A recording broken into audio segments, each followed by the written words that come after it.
دنیا میں جو کچھ ہو سکتا ہے ایک انسان مرد اور عورت کے ساتھ، وہ سورۃ النساء میں یقیناً خواتین کے حقوق و فرائض کے بارے میں بھی بات چیت ہوگی. بالکل سب ان کے حقوق فرائض کے بارے میں ہے.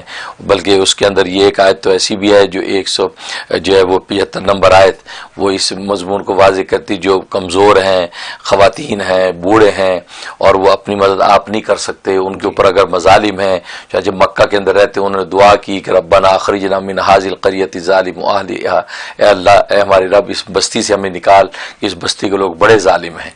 تو اللہ نے کہا کہ مالکم لا تقاتلون فی سبیل اللہ، کیا ہو گیا تم ان کی خاطر اللہ کے راستے میں لڑتے نہیں ہو کہ ان کی مدد کرو جا کے، اور وہ یہ دعائیں کر رہے ہیں. تو اس طرح کے مضامین ہیں، اور اس آیت کے بڑے فضائل ہیں. یہ 175 نمبر آیت سورۃ النساء کی جو ہے، تو یہ مضامین جو ہے سورۃ النساء میں اللہ نے بیان کیے ہیں.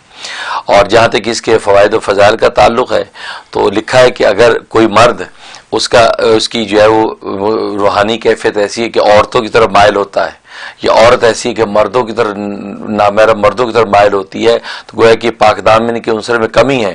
تو سورۃ النساء میں بڑی تاثیر ہے کہ سورۃ النساء تلاوت کر کے پانی دم کر کے اگر اس کو پلایا جائے تو اللہ تبارک و تعالیٰ اس کو عفت اور پاک دامنی عطا کر دیتے ہیں. یہ اس کے اندر خوبی ہے.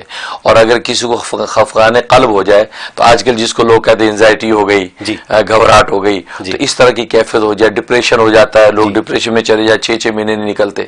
تو یہ سورۃ النساء میں یہ خوبی ہے کہ اگر 7 مرتبہ اس کو تلاوت کر کے عرق گلاب، آدھا کپ عرق گلاب پہ دم کریں اور آدھے کپ کو 1 گلاس پانی میں مکس کر لیں اور وہ اس شخص کو پلا دیں، تو اس کا جو انزائٹی ہے، اس کی ڈپریشن کی کیفیت ختم ہو جاتی ہے اور بالکل حشاش بشاش ہو جاتا ہے. یہ اس کے اندر یہ خوبی ہے.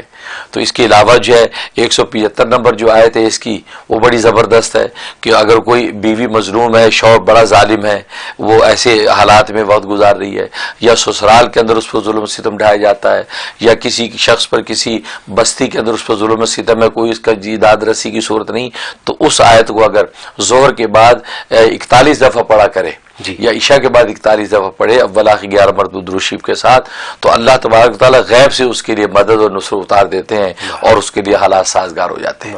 تو یہ اس کی خوبی اور خاصیتیں سورۃ النساء کی. سوری پہلے آپ بتائیے، میرا تو سوال آلریڈی آ گیا. جی بالکل صحیح ہے. اور خواب میں اگر کسی سورۃ النساء کو تلاوت کرتے سنا یا خود پڑھتے سنا یا کچھ حصہ اس کا پڑھا، تو اس کا مطلب ہے کہ اس کو پاک دامن نیک صالح بیوی ملے گی اور جو اس کو بہت محبت دینے والی ہوگی. ایک معنی یہ. ایک تعبیر بعض لوگوں نے یہ بھی بیان کی کہ اس کو ایسی عورت ملے گی کہ جو اس کے لیے آزمائش اور تکلیف دہ ہوگی. ہاں، آخری عمر میں جا کے اس کے لیے آزمائش اور تکلیف دہ بن جائے گی. ایک یہ تعبیر بھی دی. اور بعض نے تعبیر یہ دی کہ جو سورۃ النساء پڑھے گا یا سنے گا تو وہ آخر عمر میں تنگ دست ہو جائے گا اور اس کی جو تکلیف والی زندگی گزرے گی. اور ایک تعبیر یہ دی ہے کہ اس میں یہ ہے کہ وہ اس کے پڑوسی جو ہے وہ پڑوسیوں کا خیال کرنے والا ہوگا اور مالدار ہوگا اور اس کا مال میراث کے اندر تقسیم ہوگا اس کی بیوی میں، بچوں میں.